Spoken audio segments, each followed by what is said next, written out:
जज़ाकल्लाहु फ़िद्दारैन खैरा।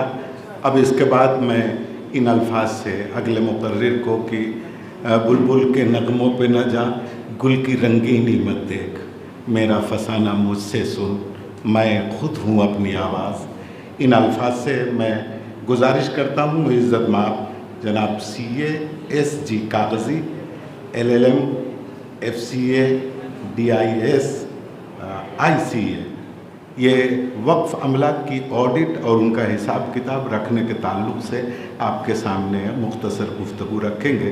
मैं उनसे बहुत मुअद्दबाना गुजारिश करता हूँ।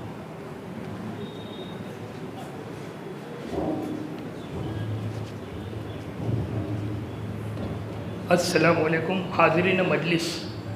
अभी तक आपने जो सुना वो वक़फ़ एक्ट के सामने सुना, बारे में सुना। अब मैं आपको उसकी दूसरी साइड यानी इनकम टैक्स एक्ट के बारे में बताना चाहता हूँ। हर वक़फ़ या ट्रस्ट को, मस्जिद हो, मदरसा हो या कब्रिस्तान, खानगा या और कोई स्कूल, हॉस्पिटल, उसके लिए पहले सेक्शन 12A बनाया गया था जो 1996 से चल रहा था। कुछ ट्रस्ट उसमें रजिस्टर्ड थी, कुछ नहीं थी, कुछ लोगों को मालूमात ही नहीं थी। फिर गवर्नमेंट ने उसको चेंज करके 12AA का सेक्शन डाला जो 2020 से आ गया। इसके बाद हुकूमत ने सोचा कि हमें सब ट्रस्टों के बारे में सेंट्रली मालूमात चाहिए। पहले क्या था कि रजिस्ट्रेशन स्टेट लेवल पर था, तो नेशनल लेवल पे पता ही नहीं लगता था कि कौन से स्टेट में कितनी ट्रस्टें हैं, वक्फ हैं, और वो इनकम टैक्स में रजिस्टर हैं या नहीं हैं।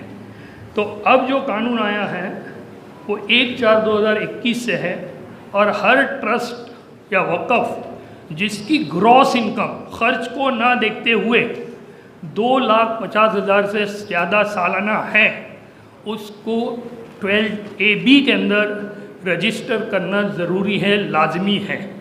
अगर वो ऐसा नहीं करते और इनकम टैक्स डिपार्टमेंट को उसकी इन्फॉर्मेशन किसी बैंक अकाउंट से मिलती है तो उनकी इनकम पर 34% टैक्स ले लिया जाएगा। यानी खर्च को ना देखते हुए सेक्शन 11, 12 और 13 ये 3 सेक्शन इनकम टैक्स में ऐसे हैं जो ट्रस्ट को लागू पड़ते हैं। तो मैंने एक कागज़ सर्कुलेट किया है कि 12AB के लिए आपको क्या कागजात की ज़रूरत है, और इसमें मैं आपको एक रिक्वेस्ट करूँगा कि मालूमात के लिए आप किसी भी CA के पास जाएं। कोई महताजी या जिसको किसी मालूमात ना हो उसके पास ना जाएं, क्योंकि इनकम टैक्स काफ़ी टेक्निकल है और हमको ये रजिस्ट्रेशन ऑनलाइन लेना है, किसी ऑफिसर के सामने नहीं जाना है। अब जो चीज़ें उसकी ज़रूरी हैं रजिस्ट्रेशन के लिए वो मैं सिर्फ पढ़ के सुना देता हूँ। एक तो ट्रस्ट का पान नंबर आप पढ़े तो पहले 3 अल्फाज जो होंगे, अल्फा ABC, और चौथा अल्फाज T होना ज़रूरी है ट्रस्ट का। अगर वो T की जगह A है तो वो एसोसिएशन ऑफ पर्सन माना जाएगा, आपको ट्रस्ट के बेनिफिट नहीं मिलेंगे। ये गलती कौन कर सकता है? जो पान नंबर की एप्लीकेशन कर रहा है, आप सिर्फ ट्रस्टी तरीके से सही कर दोगे, आपको मालूम नहीं पड़ेगा उसने टिक मार्क कहाँ किया, AOP पे किया या ट्रस्ट पे किया, या कभी फॉर्म पे भी हो गया है। मेरे तजुर्बे में आया कि एक मस्जिद को फॉर्म का रजिस्ट्रेशन में लिया, वो हम लोग को कैंसिल करना पड़ा। ठीक है, अब ट्रस्ट के पान कार्ड के साथ आपको ट्रस्टियों के पान कार्ड और आधार कार्ड देना है। ये भी समझ लें कि ट्रस्टियों के पान कार्ड और आधार कार्ड नाम में किसी भी चीज़ का, स्पेलिंग का या सीक्वेंस यानी मान लो कि शब्बीर अहमद मेरा नाम है और शब्बीर के बाद स्पेस है तो ये एक अलग नाम हो गया, और शब्बीर अहमद जॉइंट नाम है तो ये एक अलग नाम हो गया कंप्यूटर के लिए। तो ये भी आप देख लें कि ट्रस्टियों के नाम और स्पेलिंग आधार कार्ड और पान कार्ड में अगर सही है तो ही वो इनकम टैक्स पोर्टल एक्सेप्ट करेगा। उसके बाद आपको PTR की नकल देनी है। PTR अपने यहाँ गुजराती में है, लेकिन इनकम टैक्स लॉ कहता है कि अगर कोई रीजनल लैंग्वेज में कोई डॉक्यूमेंट अगर आप दे रहे हैं तो उसके साथ उसका इंग्लिश ट्रांसलेशन भी दें, और इंग्लिश ट्रांसलेशन के लिए नोटरी पब्लिक जो है, नोटरी उसको अथोराइज़ किया हुआ है, वो अपने लेटर बेड पे या उस पर सिक्का मार के देंगे। चौथा आपको जो देना है ट्रस्ट की डीड देना है। अगर ट्रस्ट डीड नहीं है, कुछ पुरानी मस्जिदों में सिर्फ लिखा भी होता है PTR में कि ट्रस्ट डीड नहीं है, तो कोई बात नहीं है, वो आप पीटीआर की नकल डाल देंगे। ट्रस्ट के ऑब्जेक्ट भी आपको एक लिख कर देना पड़ेंगे कि भाई मस्जिद है तो मस्जिद कहाँ है, उसका निभाव करना है और उसमें नमाजियों के लिए ये करना है। या मदरसा है तो आप मदरसे के बारे में कुछ लिखेंगे कि भाई ये मदरसा इस्लामी किताबें पढ़ाएगा या स्कूल की किताबें पढ़ाएगा वगैरह। अभी हाल में इनकम टैक्स में सेक्युलर एजुकेशन और नॉन सेक्युलर एजुकेशन की लैंग्वेज आई नहीं है, इसलिए अभी हम लोग मदरसे को भी स्कूल की तरह रजिस्टर कर रहे हैं। लेकिन हो सकता है, ये एक सुप्रीम कोर्ट का जजमेंट था कि holistic education is also an education, तो वो रिकॉर्ड से हम चल रहे हैं। तो आगे अल्लाह बेहतर करे कि ऐसा कोई कानून ना आ जाए कि भाई मदरसे सेकुलर नहीं है तो वो एजुकेशन इंस्टीट्यूशन में से निकल जाए, ऐसा इंशाल्लाह ना हो। और इसके बाद 12A की प्रोसीजर पूरे होने के बाद हर 5 साल को आपको वो रजिस्ट्रेशन रिन्यू कराना पड़ेगा। उसके साथ ही जिन ट्रस्टों ने अभी तक 12AB नहीं लिया है उनके लिए लास्ट 3 ईयर्स का ऑडिट रिपोर्ट भी अपलोड करना पड़ेगा। तो जितने पूरे कागजात जो मैंने अपने लिस्ट में दिए हैं आपको बता भी दिए, अगर वो नहीं है तो रजिस्ट्रेशन नहीं मिलेगा।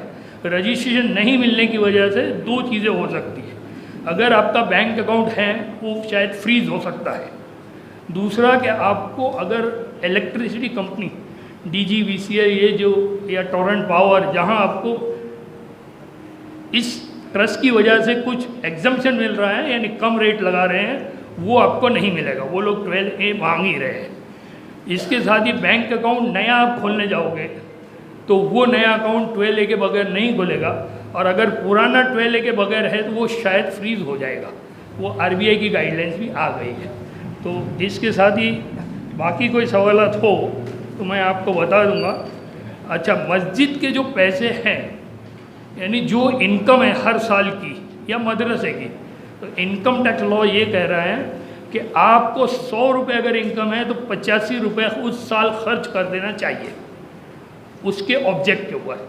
आप 100 रुपये के अंदर 50 रुपये जमा करके 50 रुपये खर्च करोगे वो नहीं चलेगा, आप सिर्फ 15% जो है वो बचत कर सकते हैं। अगर कोई प्रॉब्लम उसमें है, जैसा कि कभी टेक्निकली ऐसा होता है कि 31 मार्च या 30 मार्च को कोई बड़ी डोनेशन आई तो वो कैसे एक दिन में खर्च करेंगे, तो उसके लिए लॉ में लिखा हुआ है, वो आपका CA कर देगा फॉर्म भर कर। हर साल आपको वक्फ एक्ट के हिसाब से 30 जून से पहले ऑडिट करवाना ज़रूरी है। इनकम टैक्स के हिसाब से 30 सितंबर से पहले ऑडिट करवाना ज़रूरी है, ट्रस्ट के लिए भी और वक्फ के लिए भी। BPT एक्ट जो बॉम्बे पब्लिक ट्रस्ट है, उसका नाम अब चेंज कर दिया है गुजरात ने, लॉ तो वही रखा है, गुजरात पब्लिक ट्रस्ट एक्ट 1950, उसमें भी 30 सितंबर से पहले आपको ऑडिट रिपोर्ट सबमिट कर देना चाहिए।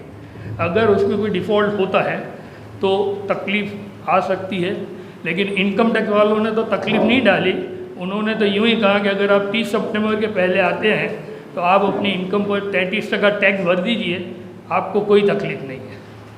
तो आप ख़ास करके ध्यान रखें, क्योंकि इस चीज़ से काफ़ी अपने ट्रस्टीज़ को तो मालूम ही नहीं है कि इनकम टैक्स है या हमको लागू पड़ता है या नहीं पड़ता है। तो 30 सितंबर से पहले इंशाल्लाह आप सब करवा दें।